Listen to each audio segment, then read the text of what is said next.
In 1996, fledgling Japanese arcade developer Nazca Corporation set their sights on developing a new run-and-gun game, a genre that was the cornerstone of the late 80s and early 90s arcades.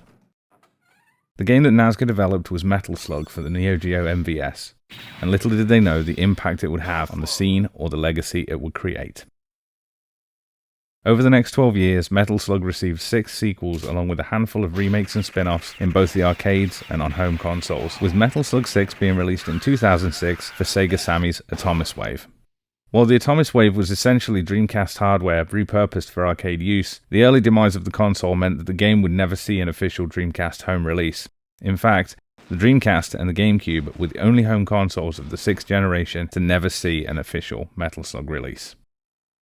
That was until November 2020, 14 years after its arcade release, when Metal Slug 6 received a native port from the Atomiswave to the Dreamcast, thanks to some hard work by the Dreamcast homebrew community. Join me today as we take a look at and do a quick review of the Atomiswave native port of Metal Slug 6 for the Dreamcast. This is Half Circle Forward.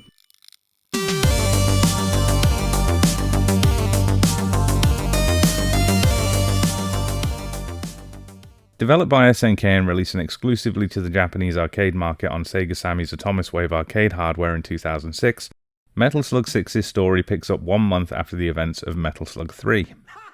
The Peregrine Falcon squad have once again teamed up with the Sparrows to try and stop General Morden and the Martian Alliance in their latest bid for world domination. And I'll not spoil the story, but all is not quite as it seems. The game is split into 2 modes, easy and hard. Both game modes are essentially the same, with easy mode providing a lower difficulty level, as you'd expect, with a heavy machine gun as your base weapon, and 1 less level than the hard mode, with the game concluding after level 4. The hard mode includes all 5 levels and its difficulty is significantly increased, with ammunition for special weapons halved. Players select one of 6 characters. The series' 4 main protagonists, Marco, Tama, Eri, and Theo, are joined by newcomers Ralph and Clark, making a guest appearance from Ikari Warriors. New to Metal Slug 6, each character has their own unique abilities, including special attack combinations and damage boosts, along with the ability to drop power-ups to share with the second player. The gameplay is fast and furious as you'd expect from a Metal Slug game, the controls are tight and collision detection is spot on. Another first for the Metal Slug series was Metal Slug 6's weapon stock system, allowing the player to carry 2 power-ups at once, switching at will. This mechanic was a welcome addition, giving the player more flexibility and the ability to hold on to power-ups as they see fit. It wouldn't be a Metal Slug game without the series' signature vehicles, and Metal Slug 6 introduced a number of new ones. The new slugs, as you'd expect, are amusing and unique, including Donkey Slug, literally a donkey with a Vulcan cannon,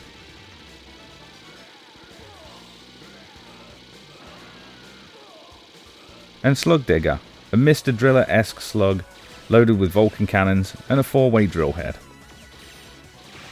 The new slugs add an extra dimension to the gameplay and are an absolute blast to play with.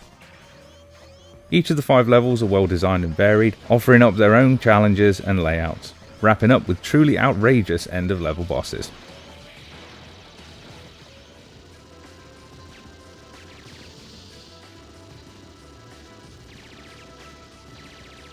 I'll not claim to be the best at Metal Slug, and I did die a lot during my playthroughs, but other than a little frustration creeping in during the later levels when it felt like I couldn't stay alive for more than 15 seconds at a stretch, it never really felt like the game was being unfair, and taking a moment to strategize in tight situations really paid off.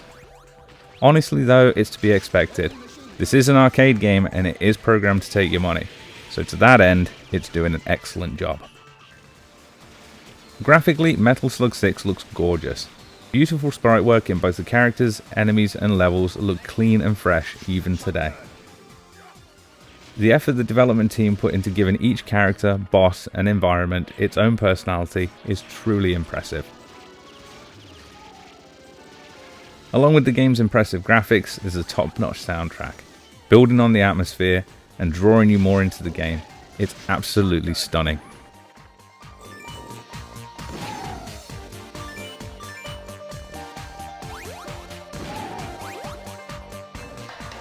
Metal Slug 6 for the Dreamcast is a native port direct from the Atomiswave code, and as such doesn't include any extras or bonuses that you'd expect to see with a standard home port.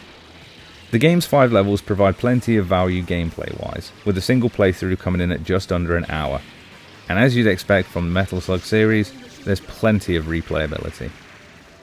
Overall, the game is a great example of what makes the run and gun style gameplay great, and why the Metal Slug series has releases spanning almost 3 decades. It's easy to pick up and play, and offers plenty of little tricks to learn that you'll want to keep coming back to. The fact that the Dreamcast, one of the first mainstream home consoles to bring the true arcade experience home, never saw an official release of a Metal Slug is a shame, but with the excellent work being done by the Dreamcast home community, we at least get to experience what could have been. If you're a fan of the Metal Slug series, or run and gun shooters, and you have a Dreamcast, I'd highly recommend checking out the Atomiswave native port. And if you don't have a Dreamcast, Metal Slug 6 is part of the Metal Slug Anthology, which is available on the PSP, PlayStation 2, Wii, and PlayStation 4. I hope you've enjoyed this look at Metal Slug 6 for the Dreamcast. If you have, please drop us a like and also consider subscribing. It's really helping the channel grow. And also, don't forget to check us out on Twitter. Thanks for watching.